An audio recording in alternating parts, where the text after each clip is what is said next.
Vaşinqtondakı Katolik Universitetində tapılmış rəsm əsəri indi bu təhsil ocağında açılmış sərgidə qoyulmuşdur. 12 sm 13-ə ölçüdə olan bu kiçik rəsm əsərinin indiyə qədər diqqətlərdən kənarda qalması yəqin ki, bir o qədər təəccüblü deyil. 1998-ci ildə Katolik Universitetinin prezidenti David O'Connell şəkli öz kabinetində aşkar etmişdi. Mənim universitetin prezidenti olduğum bu 12 il ərzində bu rəsm əsəri kimi diqqəti cəlb edən bir şey olmamışdır, deyə o bildirir. Bunun bir səbəbi də Rembrandtın əsərinin hamam otağında tapılmasıdır. Kağız götürmək üçün hamam otağına getdim. Gördüm ki, kağız saxlanan yer boşdur. Şkafı açıb kağız götürəndə aşağıda müxtəlif şeylərin arasında bir çərçivə gördüm. Çərçivəni oradan çıxardım və gördüm ki, bu şəkildir.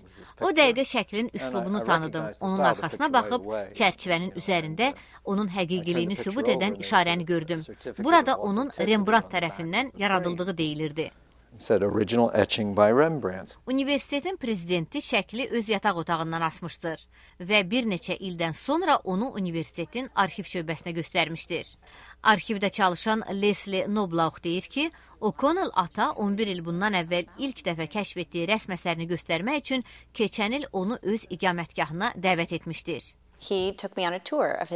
O dedi ki, əsərin Rembrandta məxsus olduğunu düşünür. Mən də eyni fikirdə olduğumu dedim və bildirdim ki, onu mütəxəssisə göstərməliyik, deyə o bildirir.